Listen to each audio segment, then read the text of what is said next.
I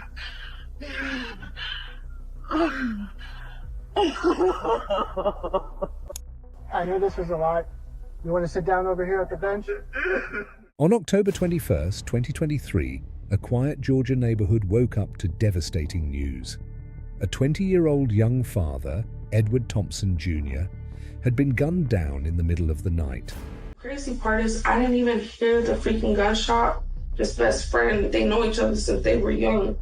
He said that my boyfriend was bleeding. What started as a simple night out with friends ended in heartbreak and an unimaginable betrayal. Edward wasn't a troublemaker. He lived in Atlanta, worked hard at a local moving company, and raised 4 children with his girlfriend Vanessa. Hey, this is Police Dispatch. I had a mail roll in Northside Hospital with a gunshot wound. He's currently code. They're trying to resuscitate. Okay, so he has a gunshot wound. It's pretty bad. Did y'all start a unit down to Northside? All right, we'll get a call. He was known to be a devoted dad, especially to his 2 little daughters. That night, he had just wanted to enjoy himself at a club called 404 Cafe. He went out with his childhood friend Styles Gann and his girlfriend. No one could have predicted how badly the night would end. After spending some time at the club, Edward began feeling unwell. He was sweating, didn't look right, and had to work early the next morning. So, they decided to leave. Vanessa got behind the wheel, Edward climbed into the back seat, and Styles sat up front. They thought the night was over, but just as they pulled away from the club, everything spiraled into chaos. It looks like they are reacting to something. But when did the car get hit? Yeah. Well, I mean, that's the thing. You have a bullet hole right here, but they're on the passenger side. Unless we just can't tell that somebody did go to the very back. It's just hard to tell with this angle. I mean, that's why we need to get the other video. Out of nowhere, a young man approached their car. Vanessa later recalled the moment she saw him with a gun in his hand. Without thinking twice, she hit the gas and sped away, desperate to get everyone to safety. But in the confusion, she didn't even hear the gunshot. Moments later, she noticed Edward slumped over in the back seat. Blood was everywhere. Terrified and in shock, they pulled over on Jimmy Carter Boulevard and rushed him to Northside Hospital in Lawrenceville. The car windows were shattered, and Edward's wound was grave. By the time the police arrived, it was too late. Edward had died from a gunshot to the head. Officers quickly began piecing together what had happened. We got 1 single 48 male. We got 2 witnesses. The car has been shot up. I have a homicide detective en route. Where are the witnesses at? Inside. Good morning, y'all. I'm just here to sit with y'all for a little bit. The detective on the way to talk to y'all, okay? All right. Hello, Mom. Like, this is probably the worst thing I've ever been through in my life. The crime scene was disturbing. Blood soaked the car's interior, and a bullet hole was found on the driver's side door. But what was even more troubling was who had been involved. Detectives learned from both Vanessa and Styles that Edward wasn't in any trouble. There was no fight inside the club, no known enemies, just a random act of violence, or so it seemed. Car's kind of got a shot out back window. Yeah. Victim was in the right rear. He's shot in the head. There's blood all over there. Defect in the driver's side door. Styles, who'd been friends with Edward since they were kids, gave police a version of events that raised eyebrows. He claimed he went back inside the club to check on another friend, got into a heated exchange with someone, and that person pulled a gun on him. Styles then said he ran to the car, told Vanessa to drive, and shortly after, the gunman approached their vehicle and opened fire, but police had doubts. Surveillance footage, witness statements, and inconsistencies in the timeline pointed to something far more tragic. Edward hadn't been killed by a stranger, he had been shot by someone close. As detectives dug deeper, a heartbreaking truth emerged. The weapon used in the shooting wasn't just found.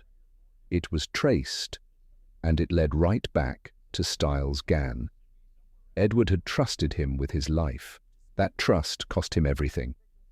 It all started as a typical night out at the 404 Cafe on Jimmy Carter Boulevard. Styles and his friend Edward had just been hanging out, winding down from the evening. The crazy part is I didn't even hear the freaking gunshot.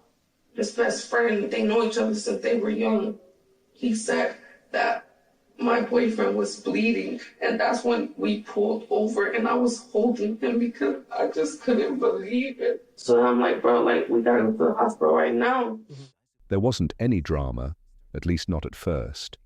Stiles recalled crossing paths with a small-framed Hispanic man who matched his own size and build. He didn't know him personally, had never seen him before, and the brief exchange was nothing more than a concerned passing remark. Everything good. Tomorrow, I'm going to go back and re-interview Stiles and the girlfriend. From what Stiles and Vanessa was telling me, it doesn't make sense from what we just saw in video. But that innocent moment quickly spiraled into something much darker. What began as a casual encounter turned tense in the blink of an eye. According to witnesses, the confrontation started brewing as Stiles and Edward were walking back to their car after leaving the cafe. Sir, my boyfriend is still alive. I haven't spoken with the doctor yet. What happened this evening? My boyfriend, he works. I'm a stay-at-home mom. He just went out for today just to have fun at 404 Cafe. Without warning, a man began trailing them, armed with a handgun. It was clear something was about to go very wrong. The situation escalated rapidly once they reached the vehicle. As they turned onto Jimmy Carter Boulevard, the calm shattered, literally. Their windshield was hit, and Edward was left bleeding severely in the parking lot, struck by a bullet. It was a chaotic, violent moment that left everyone stunned. So, inside the club, was he beefing with anybody? No, sir. Now, think real hard. What did this male look like? He was just a Hispanic guy. He looked young. He didn't look like he was over 20. This is he didn't even deserve it. He's a good dad. He doesn't do anything but go to work. When detectives arrived on the scene, they noticed bullet defects on the ground. The trajectory told part of the story. The shots had come from a particular angle, giving some clue as to where the shooter might have been standing. But despite combing the area, no shell casings were recovered, something that only added more mystery to the case. These right here, bullet defects, it's coming from that angle, so that means the shell casing should be somewhere around this direction. Fortunately, surveillance cameras surrounded the area. Several CCTVs were mounted at the club, but detectives had to wait on access to that footage. So they shifted focus to a nearby shop's camera, which also captured the scene. From that footage, investigators were able to spot Edward's car and track Stiles walking back toward the bar. Then came a confrontation. Two men seemed to exchange words with Stiles. One of them eventually pointed a gun in his direction. Despite the threat, Stiles appeared to keep his cool and returned to the car. Interestingly, there was no visible escalation on the video.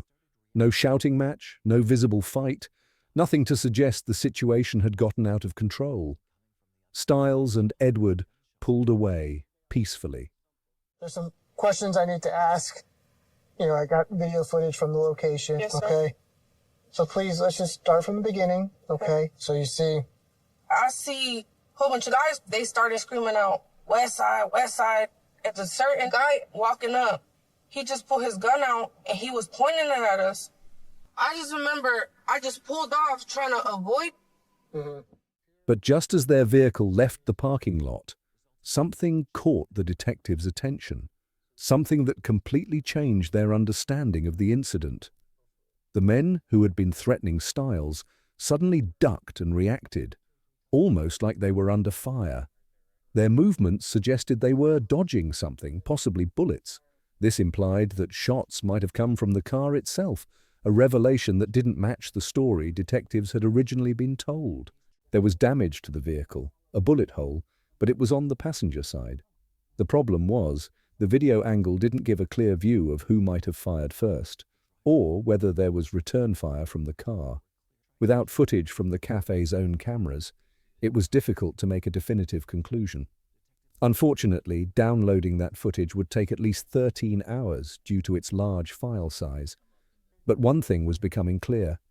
The narrative Stiles and Vanessa, his girlfriend, had shared wasn't lining up with the evidence.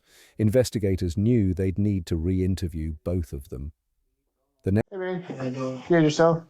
Not too good, man. I hear you. So, I just need your 100% cooperation and we can figure out, who tried hurting you guys, okay? Yeah, so we getting ready to gather up, leave, go home.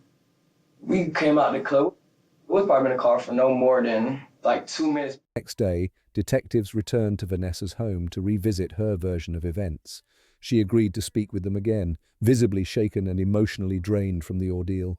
She hadn't eaten or even showered since the incident. Her young children, including a baby not even a year old, were constant reminders of how close tragedy had come to their family. I haven't even ate. I haven't even took a shower since this happened. Like, I still have juniors in my fingernails. Like, our daughter is about to be 2 years old in a week, and we have a about to be 9-month-old baby. And I just never expected that to happen. There's some questions I need to ask. I got video footage from the location. In her revised account, Vanessa shared more details that she had previously held back. She said the confrontation began when a group of men started shouting, "West Side," in the parking lot. They started running towards the street and shooting at the car. So what happened to the gun that Styles had? Where? I don't know exactly where. I'm too busy driving, trying to get away. But Styles, he didn't shoot at nobody. It was in the arrow, but the fact that he still did it, I just feel like that triggered them. One man pulled a gun on them, prompting Vanessa to immediately drive off in panic. But then came a twist. She admitted that Styles had a gun with him too. According to her, Styles didn't aim at anyone specifically. He fired into the air, hoping to scare off the threat rather than escalate it. But that single act may have been enough to provoke a violent reaction. The men behind them, already armed and tense, responded by firing at the car. Vanessa didn't know what happened to Styles's gun after that. She had been focused on driving and escaping the danger. But she acknowledged that even firing warning shots might have triggered the shooter, who until that moment hadn't actually fired a round. He just pulled his gun out and he was pointing it at us. I just remember I just pulled off trying to avoid. And that's when I remember that Styles shooting up in the air. She went on to reveal that after the shooting, she had gone back through photos from the party on social media, trying to identify the man who had aimed the gun at them. She found an Instagram post showing the same man wearing the exact clothes he'd worn the night of the shooting. But by the time she tried to return to the profile, the posts were gone. The user had deleted the pictures, changed his Instagram handle, and eventually deactivated the entire account. Vanessa showed screenshots of the post to the detectives and confirmed that this was the same person who had confronted them in the parking lot. Because when he was pointing the gun at us, he didn't shoot. What did that guy look like? I have his picture. I was going on Instagram and I was just going back on posts in the party and stuff, trying to see if I recognize. And this is the crazy part about this guy. He posted a picture in the same clothes he was wearing that night. She was still rattled by how close they had come to losing everything, and how quickly the man had tried to erase his digital trail. Detectives thanked her for being more forthcoming this time. With Vanessa's new information and the surveillance footage in hand, the picture of what happened that night was starting to take shape. I appreciate you being honest. Thank you, guys. Thank you. So after re-interviewing Vanessa, she explained Styles fired multiple rounds from the vehicle. She has experienced trauma going through this. After she arrived back to her residence from the hospital, she began researching Instagram, and she located a photo of the suspect wearing the same clothing from that morning. But it also raised more questions. Who really fired first? Did Styles's attempt to scare the group backfire? And who was the mysterious man from Instagram, now seemingly gone without a trace? One thing was clear. The night at 404 Cafe wasn't just a random act of violence. It was a chain of split-second decisions, misunderstandings and reactions that turned an ordinary night out into a near-fatal encounter. And now, with all eyes on the CCTV footage still waiting to be downloaded, detectives hoped the final answers were just a few frames away. After being discharged from the hospital, Vanessa was still shaken. Her mind kept replaying what had happened that night. She couldn't let it go. So she started digging through social media, searching for anything that might help her make sense of what she had witnessed. That's when she stumbled upon an Instagram post that made her freeze, a photo of the man she'd seen earlier, dressed in the same black jacket with light-colored flowers, a gun visibly tucked into his pants. Okay, suspect right there in the funky jacket? Yeah. See, like, he walks up with him, so this guy with tan pants is who our suspect is with. It wasn't just a coincidence. The pieces were starting to fit together. That discovery pointed detectives in a whole new direction. What had initially seemed like a random incident was beginning to look like a targeted confrontation, one that Stiles, Vanessa's friend, may have started. Soon after, surveillance footage from the 404 cafe shed even more light. Stiles could be seen returning to the bar, disappearing off-screen, likely exchanging heated words with a group of unknown men. Then he reappeared. Same floral jacket, gun still visible. As he headed back to the vehicle, one of the men followed aggressively, weapon in hand. That man matched the clothing worn by the suspect Vanessa had found on Instagram. Moments later, Stiles got into the car and they pulled away from the lot. That's when the gunfire started. The footage captured the chaos. As the vehicle drove off, one of the men began chasing it and firing. Vanessa later confirmed what detectives had suspected. Stiles had fired first. 2 or 3 shots from inside the vehicle. Stiles is shooting from inside the vehicle. Hopefully. Vanessa said that Stiles fired his gun first. Okay. 2 or 3 times. That's the car leaving right there, right? Correct. But he ducked right there, and he's ducking multiple rounds. I need to go watch the other video. He ducked and leaned as he aimed, trying to get his shots off while the car moved. Additional footage from another angle confirmed this. Just as the vehicle turned onto Jimmy Carter Boulevard, Stiles could be seen sticking his arm out over the roof, firing again. Until that moment, things had seemed to be calming down, but the shots he fired reignited everything. In response, one of the other men ran up an embankment and returned fire, multiple rounds echoing through the early morning. So you see the suspect run up on Jimmy Carter, and then he runs down and then disappear.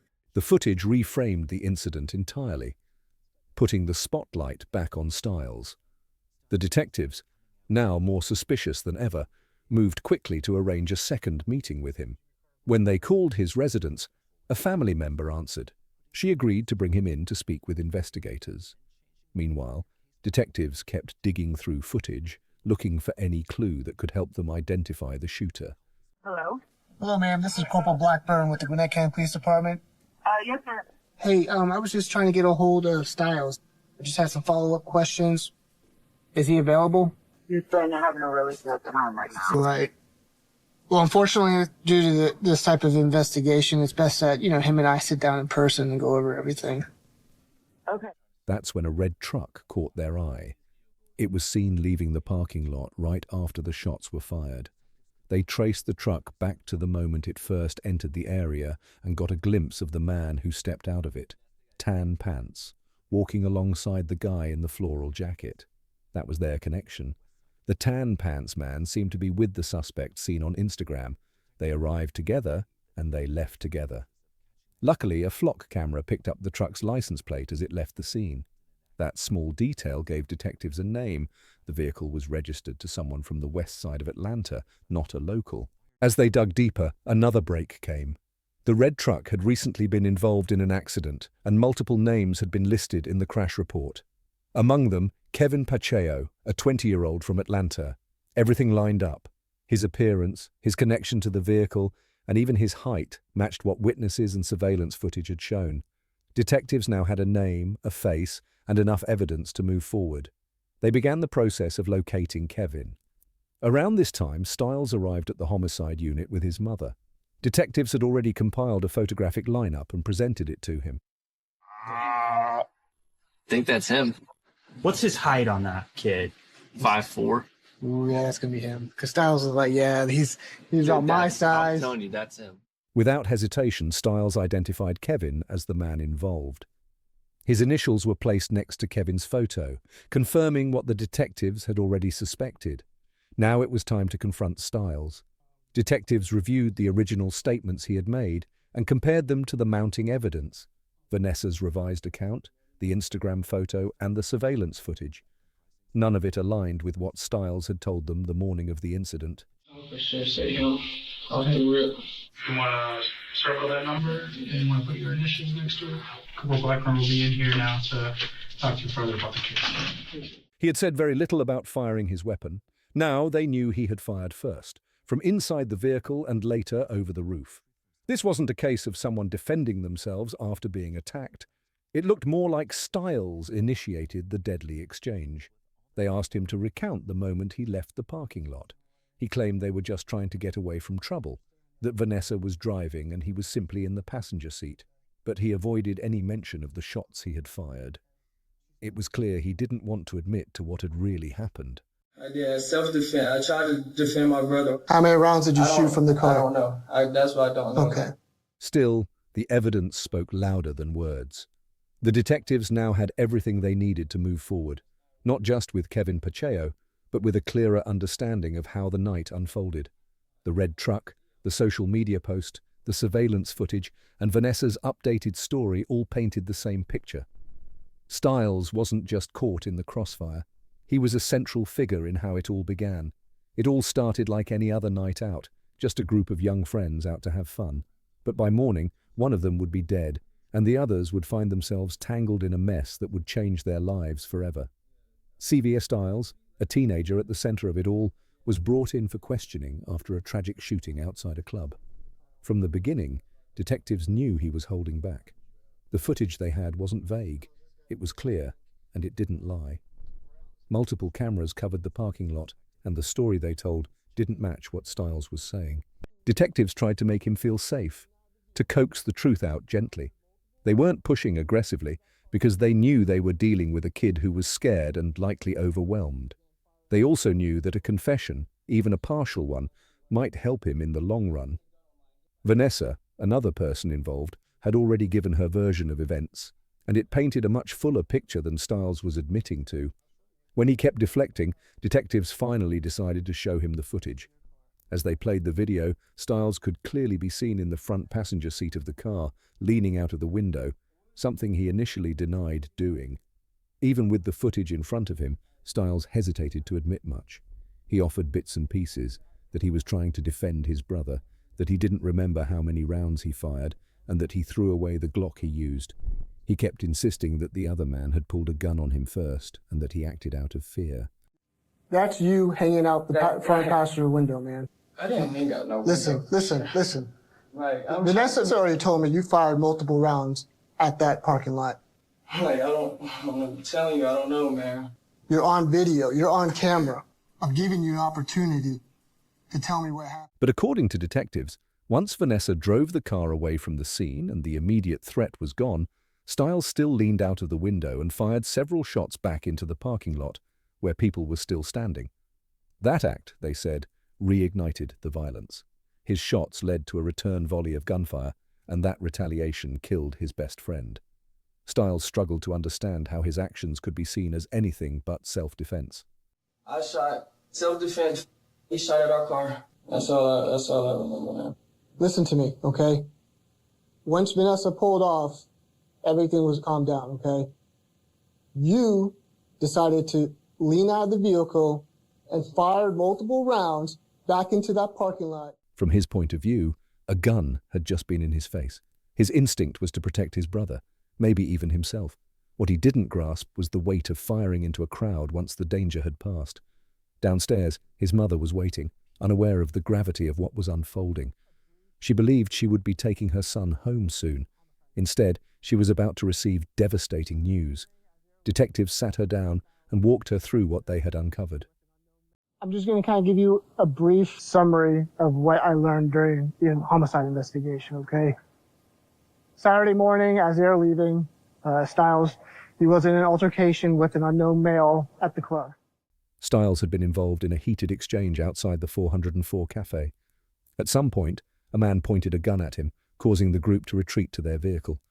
As they drove off, the threat seemed over. But then, Stiles leaned out of the car and fired into the crowd behind them.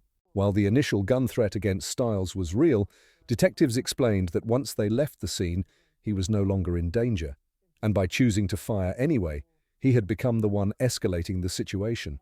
His bullets triggered the chain of events that led to his friend Edward Thompson's death. His mother was stunned. She clung to the idea that her son had been scared, acting out of panic. He is no longer in harm's way. So Stiles' actions is what caused a shootout in the parking lot. Unfortunately, Stiles is being placed under arrest.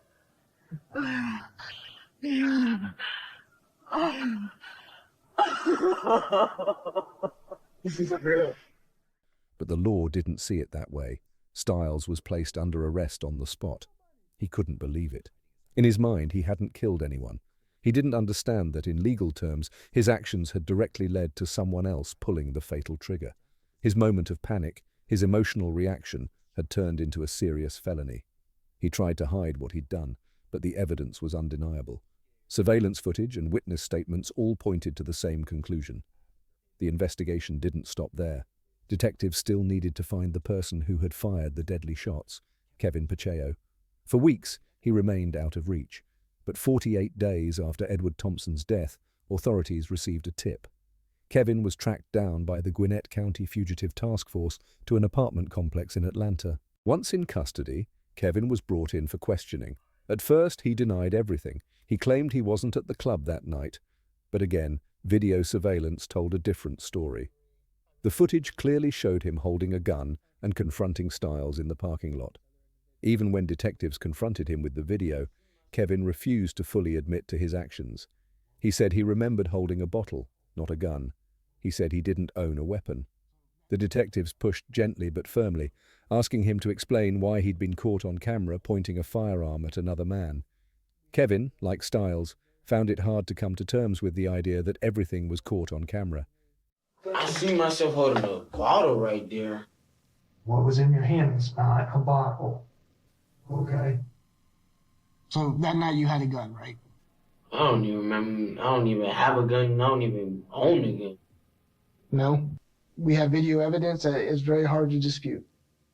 So why don't you just explain to me what happened with you and this other gentleman? Did he disrespect you?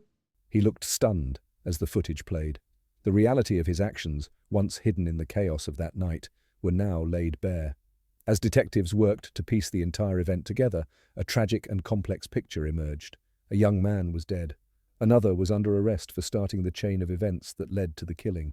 And the suspected shooter, who tried to deny being there at all, now faced the full weight of the evidence. Alcohol and guns it's not a good combination, you know? You think you're invincible. Careless, that's all it is, and no regard for human life. So it's a sad situation all around. I mean, ultimately 3 lives are going to be lost because, there's 3 individuals involved and tragic event. This wasn't just a case of right and wrong. It was a painful reminder of how quickly a situation can spiral out of control. A flash of anger, a panicked decision, a split-second reaction. These moments had changed everything. Stiles, still just a teenager, had made a devastating choice without fully understanding the consequences. Kevin, older but equally reluctant to own up, now had to answer for the final shot that ended a life. And a mother, who came expecting to see her son walk free, had to watch him be led away in handcuffs. No one walked away untouched, and in the end, no explanation could undo what had already been done. The reality hit hard when the truth could no longer be denied. The young man who had tried to downplay his role in the deadly shootout was now facing the consequences. His silence, his fear, none of it could erase the fact that lives had been forever changed. The detectives made it clear there was no turning back. Alcohol, weapons, and recklessness had collided in the worst way possible, leaving behind devastation and heartbreak. What began as a heated moment outside a club spiraled into a life-altering tragedy. 3 people were directly involved, and all 3 faced charges that would likely cost them their futures. Both Stiles Gann and Kevin Pacheco were charged with felony murder, aggravated assault, reckless conduct, and several firearms-related crimes. As they awaited trial at the Gwinnett County Detention Center, the weight of their actions loomed over them. Memories of him coming out here playing, teaching him how to jump high, and I just had to pick him up sometimes so he can jump. That was my baby, that was my son, that was my number 1 guy. It changed my life. It changed my whole life. Part that hurt so much. Junior and Style, they grew up together. The deepest pain was carried by those left behind. Edward Thompson, a devoted father and partner, was taken far too soon. Vanessa, now a single mother of 4, was left to navigate a shattered life. The memories of Edward, his laughter, his daughter calling out, "Daddy," as he walked through the door, were now all she had. Depression took hold, but her children kept her going. Without them, she admitted, she might not have found the strength to face each day. Edward's father was left heartbroken. He had taught his son to reach for the sky, literally, and the two shared countless joyful moments. But losing his son, especially at the hands of someone he trusted like family, was a pain he couldn't put into words.